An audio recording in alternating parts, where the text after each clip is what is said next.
everybody. I'm Brittany Lewis, a breaking news reporter here at Forbes. Joining me now is my Forbes colleague, senior writer Kelly Phillips Erb. Kelly, thanks so much for joining me.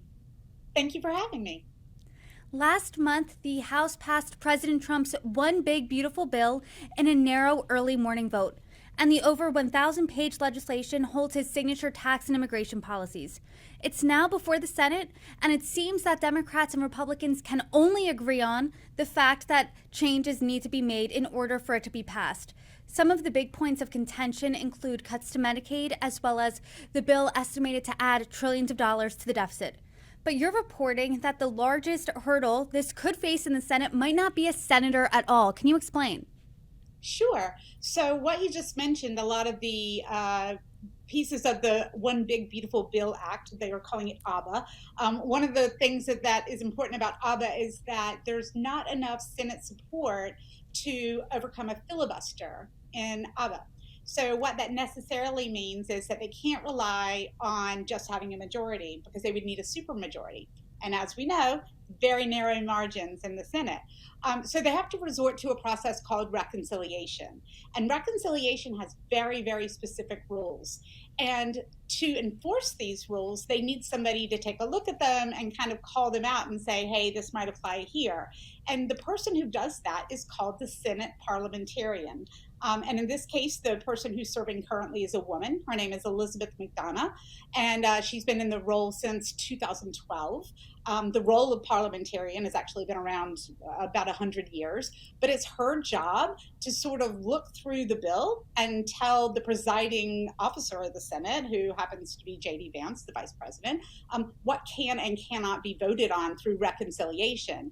If she pulls it out of reconciliation, that doesn't mean it can't go on. It just means that they'd have to vote on it and they'd have to have at least 60 votes to pass that part of it. So she holds a lot of power, and you probably never even heard of her. That is a lot of power. And as you said, she's been in this position since 2012, meaning that she's held the role of Senate parliamentarian under a Republican White House, under a Democrat White House, when a Republican and when a Democrat both served as Senate majority leaders. So is this role nonpartisan? So it's supposed to be. So the role of the parliamentarian is supposed to be nonpartisan. The job of the parliamentarian is not to decide whether or not something is good or bad for the country, but does it follow the rules? And as an attorney, which was her previous job, this is something that attorneys do all the time. Look at something and you're not supposed to say, is it good or is it bad? It's supposed to be, what does it say? And so she's supposed to interpret it as, in as much of a bipartisan way, or nonpartisan, I guess would be a better way to say it, as possible. And she's gotten into trouble over it before. It's not, and by gotten into trouble, I don't mean that she's chastised, but she's not always popular, right? Because if she says something that the majority party doesn't want to hear, that can be off-putting. And I mean, this sounds like a role that you can, if you care about popularity, if you care about being liked, maybe this really isn't the job for you. But is her word the law of the land? Can she be overruled by anyone in the Senate? So yes, she can be, but it's a little tricky. The easiest way to overrule her is for the provision itself to get the 60 votes, right? So the Senate could say, we don't need it thrown out, because if she's looking at this reconciliation piece and she says this doesn't fit, you have to throw it out. They can say, we don't want to throw it out. We have the 60 votes. We don't care. But more typically, if she were to be overruled, it would come from the presiding officer of the Senate. And this actually did happen.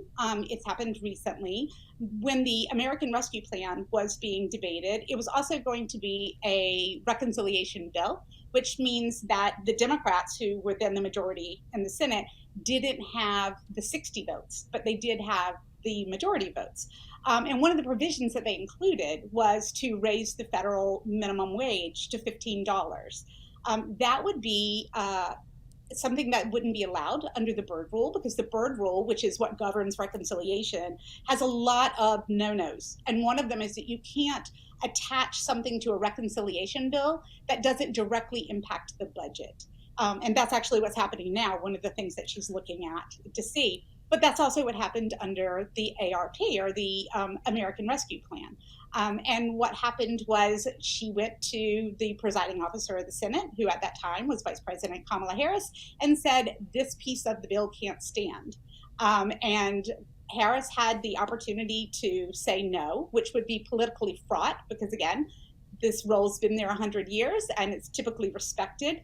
And many of her Democratic colleagues encouraged her to not pay attention to the advice of the parliamentarian, but Harris did. It got removed from the bill, and as you know, minimum wage was not boosted to $15 because it was taken out of the ARPA, the American Rescue Plan. And so, it could happen. Will it happen this time? We're not sure. We'd like to think that precedent stands. So we'll see. Remains to be seen, but as you said, the process of reconciliation, it favors a party with a small majority to get the bill through the door, to get the bill passed. But the Byrd rule, as you mentioned, is a component here, and I would love for you to dive a little deeper in there. The Byrd rule is named after the late Senator Robert Byrd, a Democrat from West Virginia, and the parliamentarian has to interpret this rule. So how exactly do they do that? And dive a little deeper into what that rule exactly is.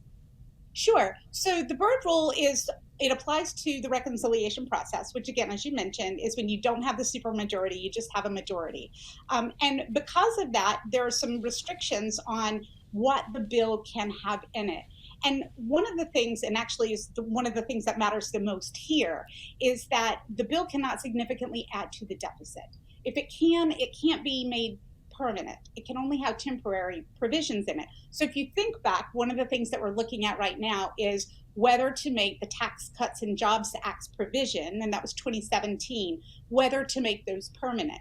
The individual tax provisions under the Tax Cuts and Jobs Act were not made permanent earlier because they didn't have the votes. So they had to do that under reconciliation, which is why it only lasted 8 years. Those 8 years have now come to an end. So at the end of 2025, they're expiring. The question is, do they want to extend them or not? Do they have the votes to be able to do this under reconciliation? They think yes. Do they have the votes for a supermajority? No. So usually they wouldn't be able to extend these and make these permanent. They would have to do like another series of temporary cuts. I think they have other spending cuts somewhere in the budget that will offset the tax cuts. So the cuts to revenue would be offset by cuts to spending to kind of eke it in under the Byrd rule. So we'll see if that gets flagged. If it does, what they typically do is make those cuts temporary, because then that means that it's not extending it too long. Another thing that's significant is that under the Byrd rule, you're not allowed to tack on other parts of legislation. We think of that as pork. There's been a lot of conversation about whether there's pork in the bill. You can't add anything to the bill that doesn't have to do with the budget. So I already mentioned the minimum wage, but you typically can't add policy pieces in unless they have a budget component. Now, one of the ways that Congress tries to get around this is they sort of pretend that things have a budget component.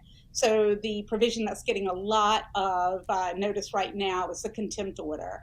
There is a provision that has been written in to make it more difficult for judges to hold the federal government in contempt of court unless the private citizen that's bringing the action or the private organization that's bringing the action posts a bond. Most of us do not have the financial means to post a bond to actually resolve any damages against the federal government, which is sort of what this bond is intended to do. So it's in essence sort of saying that judges will have much less power than they had before. Now, is that a part of the budget? You would think not. So they added on some language that says that any federal funds that have been used in this lawsuit, more or less, then this action would come in, this contempt action would come in. That's supposed to make it kind of budgety. I don't know that it's enough under the Byrd rule to make it budgety, and most people think that it is not. It may come out. Another one that got a lot of press is the AI moratorium. So there was a provision that was written into the budget that would prevent states from sort of instituting their own AI rules for about 10 years. And this was very upsetting to a lot of states in particular that feel very strongly about their right to regulate their own industries. And infamously, Marjorie Taylor Greene said afterwards on Twitter, well, now X, Twitter, that she did not read the bill. She did not know that it was in the bill, or she wouldn't have voted for it, and that if it comes back to her, she'll vote against it. Keeping in mind that the House had very, very slim margin, that would be a flip that would matter. But it may not come to that, because again, it may get pulled out of the bill, because it may not have even been allowed to be in the bill under the Byrd Rule. So the Byrd Rule has 6 or 7 things that you're not allowed to either include or touch. And the other big one that I'll just mention is Social Security and Medicare. And if you're wondering why, when Trump made certain campaign promises for no tax on tips, no tax on overtime, those were included in the budget, or the budget bill, but the no tax on Social Security that he promised did not make it into the budget bill. What we have instead is a no tax on, it's actually not no tax, it is an increased deduction on seniors, which is intended to sort of have the result of no tax on Social Security. There's a lot of discussion about how that was probably crafted that way so that it didn't even touch the part of the Byrd Rule that says you can't impact Social Security. So, a lot of moving parts, a lot of rules under the Byrd Rule that she has to look at. And again, you mentioned at the top that the bill is really, really, really, significant. It's long. It's a lot to get through. So this is not let me just skim this over and see if anything jumps out at me. She has to look at a lot of pieces to see, are we allowed to vote on this? Should this be in here? What kind of recommendations do I need to make here? And if she makes recommendations that something needs to be cut, those may not end up in the final bill. That's important because the House passed it with a narrow margin. It hasn't been voted on yet in the Senate. If those pieces get pulled out and the Senate approves it, it has to go back to the House and then it has to be approved again. And to your point, Elon Musk, when he was getting in that feud with Donald Trump, he posted on social media that this bill was a disgusting abomination, that it was pork-filled, and that seemed to really open the floodgates to Marjorie Taylor Greene saying, I didn't read that part of the bill. I mean, the bill was over 1,000 pages. Other House Republicans who voted yes also criticized the bill. But to our point we keep going back to is just how slim of margins this passed in the House, and it will need to pass in the Senate. There's already a handful of Republicans who've raised concerns about different elements in this bill that are in the Senate right now. And the GOP in the Senate can only afford to lose 3 votes if everyone is there and if every Democrat votes against it. And President Trump wants this bill on his desk by July 4th, but according to lawmakers' own admissions, I mean, that seems more like a pipe dream instead of a self-imposed deadline. Because this isn't a sure thing right now that this will even pass, how important is the Senate parliamentarian's role? Oh, extremely important, because again, if they could keep everything as is, there were a few things that would still not line up, because the Senate did pass a no tax on tips bill of its own, so it does not match that part of the House bill. But assuming that everything else stayed in the bill and it passed by, we know you mentioned that we know there's some opposition. Senator Rand Paul, we're pretty sure is a no, just because of the deficit, adding to the deficit.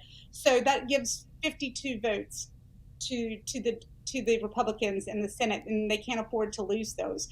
So we know they don't have the 60, but they couldn't even afford to lose the 2, right? So if it went through as is and everybody loved it, there's still a problem.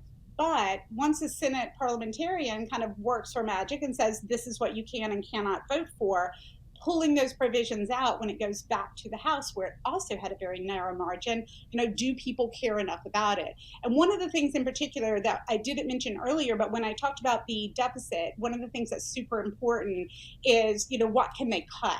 And in the House, there are several Republicans that are in states where the SALT deduction, which is the state and local tax deduction, matters a whole lot. So when you look at the House representatives, you can see that there are some representatives in states like New York where the SALT tax cap matters. And the tax cap, what it was is under the Tax Cuts and Jobs Act, they actually put a $10,000 cap on the amount of state and local taxes that you could deduct on your federal tax return. That really hurt some taxpayers in certain states, high income taxpayers, in places like New York, New Jersey, Texas, California, and in those states that yelled the loudest in the House, they did make changes to it. So they actually they moved the cap up to 40. The Senate, when it got to the Senate, the senators they're not as inclined to increase the cap because there's not a single senator who is a Republican senator in most of the high tax states, especially in the Northeast. So we're looking at New York and New Jersey in particular. So there's not the same amount of pressure in the Senate to boost that cap, so that cap could come down.